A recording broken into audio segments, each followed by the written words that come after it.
అందరికీ నమస్కారం అండి. పిఠాపురం టీడీపీ మాజీ ఎమ్మెల్యే వర్మ గారిపై ఈరోజైతే దాడి చేయడం జరిగింది.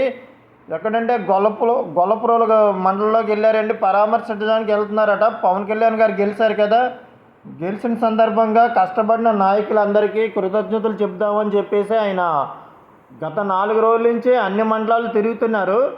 అందులో భాగంగానే ఈరోజు కూడా గొల్లపురోలు వెళ్ళడం జరిగిందండి. అయితే గొల్లపురోలు వెళ్ళాక అక్కడైతే రాళ్లతోనే ఆయన కారుపై దాడి చేశారు. ఆయన కారుపై రాళ్లతోని ప్లస్ గాజు బాటిల్స్తోని దాడి చేశారు. ఆయన చెయ్యికి కూడా గాయమైందండి. ఆయన చెయ్యికి ఏంటంటే కారు గ్లాస్ పగిలి రాయి వచ్చి ఆయన చెయ్యికి తగిలిందంట. ఆయనే ఇంటర్వ్యూలో చెప్పారు, ఆర్టీవీ ఇంటర్వ్యూస్లో గట్టా. అయితే ఇదంతా ఎవరు చేశారా ఏంటని ఆయన నోటితోనే చెప్పారండి. జనసేన వాళ్ళు చేశారు, జనసేన 2 అటండి. పిఠాపురంలో జనసేన 2 కూడా ఉందంట. మరి ఎంపీ గారి వర్గం వాళ్ళు వచ్చి దాడి చేశారని చెప్పేసి వర్మ గారి క్లియర్గా చెప్తున్నారు. ఇదైతే కరెక్ట్ కాదు నాకు తెలిసినంత వరకు. ఎందుకంటే పవన్ కళ్యాణ్ గారి కోసం ఆయన అయితే నిజాయితీగా పనిచేశారు, సీటు త్యాగం చేసి. దట్టు టీడీపీ జనసేన కూటమిలో ఉన్నాయి. అలాంటప్పుడు వాళ్ళే కొట్టుకోవడం ఉన్నది అది ఎంతవరకు కరెక్టే మరి వాళ్ళే ఆలోచించుకోవాలి. జనసేన టీడీపీ జనసేన వాళ్ళు అయితే ఇలా చేయడం అయితే కరెక్ట్ కాదు. ఆయన ఏం పాపం చేశారండి? పాపము ఆయన కొడుకు, ఆయన భార్య, మొత్తం అందరూ 4 మండలాల వైపు వెళ్ళేవారట ప్రసారానికి. ఆ విషయం నాగబాబు గారే చెప్పారండి ఇంటర్వ్యూస్లో గట్టా. చాలా కష్టపడ్డారు, నిజాయితీగా పనిచేశారని చెప్పేసి. అలా నిజాయితీగా పనిచేసిన వ్యక్తిపై ఇలా దాడి చేయడం అంటది అది ఎంతవరకు కరెక్టో మరి జన సైనికులు ఆలోచించుకోవాలి. జన సైనికులు అయితే ఇది చేయడం అయితే కరెక్ట్ కాదు నాకు తెలిసినంత వరకు. వర్మ గారికి అక్కడ మధు ఎంపీ గారికి ఇద్దరికి పడకపోవచ్చు. అయితే జన సైనికులు కొంచెం ఆలోచించుకోవాలి కదా. ఇప్పుడు నిజంగా వర్మ గారిని పడదు అనుకున్నట్టుకుంటే పవన్ కళ్యాణ్ గారికి, చంద్రబాబు నాయుడు గారికి గౌరవం ఇచ్చి ఆయన పవన్ కళ్యాణ్ గెలుపు కోసం కృషి చేశారు, నిజాయితీగా పనిచేశారు. ఆయన మధు గారిని ఎవరినో దృష్టిలో పెట్టుకొని ఆయన చేయలేదు కదండి. సో అలాంటప్పుడు ఆయన వర్గం వచ్చి జనసేన వాళ్ళు ఈయనపై దాడి చేయడం ఏంటి? అక్కడ టీడీపీ వాళ్ళు అయితే బొగ్గుమంటున్నారు. నిజంగానే చేతిలో సీట్ ఇచ్చే ఇంత వేవులో ఆయన కానీ ఉండుంటే నిజంగా ఇంకా మంచి మెజార్టీతో గెలిచేవాడు వర్మ గారు అయితే.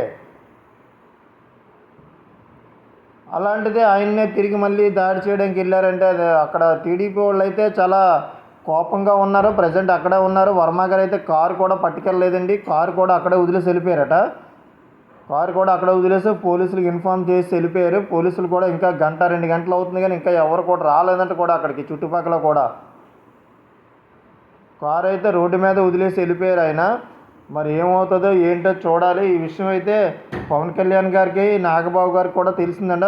ఢిల్లీలో ఉన్నారు పవన్ కళ్యాణ్ గారు, ఆయనకి కూడా తెలిసి ఆయన వెంటనే స్పందించారంట, కూడా బాగానే మాట్లాడారట.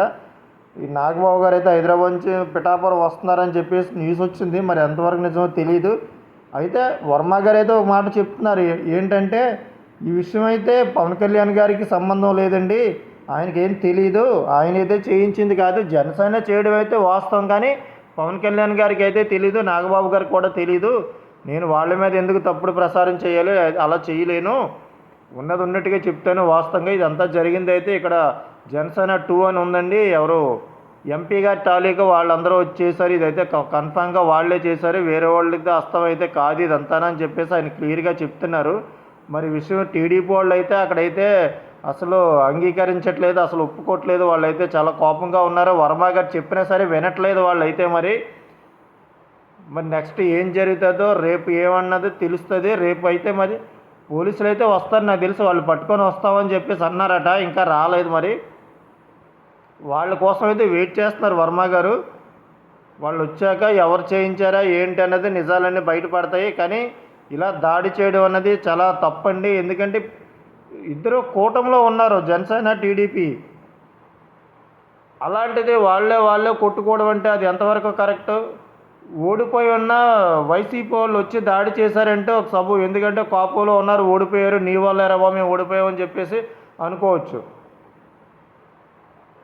ఆయన వైసీపీ వాళ్ళు పాపం వాళ్ళు బాగానే ఉన్నారు కదా. మీ జనసేన వాళ్ళు మీకు ఆయన గెలుపు కోసమే పనిచేశారు కదా. ఆయన సీటు త్యాగం చేసి మీరు మళ్ళీ ఆయన మీద ఎందుకు చేయాలి చెప్పండి?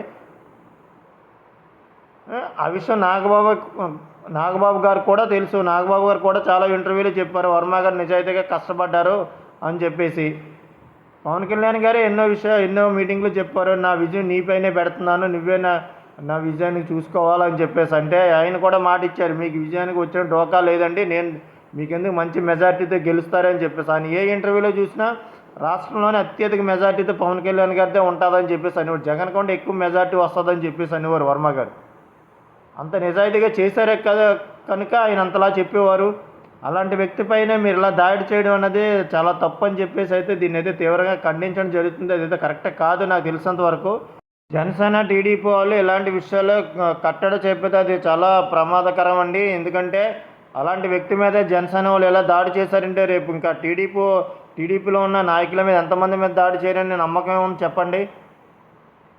సో ఇదంతా మరి ఒకసారి పవన్ కళ్యాణ్ గారు అయితే ఆలోచిస్తారని అనుకున్న ఆయన కూడా బాగా స్పందించారట ఫోన్లోనే. వర్మ గారే చెప్తున్నారు ఈ విషయం అయితే. మరి చూద్దాం ఈ విషయం మరి ఎంతవరకు వెళ్తుందో ఏంటన్నది ఒకసారి చూడాలి. రేపు తెలుస్తుంది అసలు విషయం ఏంటన్నది, ఎవరు దాడి చేశారనేది. వర్మ గారు క్లియర్గా చెప్తున్నారండి, జనసేన వాళ్ళే చేశారని చెప్పేసి ఆయన అయితే క్లియర్గా చెప్తున్నారు. జనసేన 2 అట వాళ్ళైతే దాడి చేశారని చెప్తున్నారు మరి ఆయన. చూద్దాం మరి ఏంటన్నది. థ్యాంక్ యూ అండి, థ్యాంక్ యూ సో మచ్. ఈ వీడియో నచ్చితే అందరూ మన ఛానల్ సబ్స్క్రైబ్ చేయండి please. Thank you so much.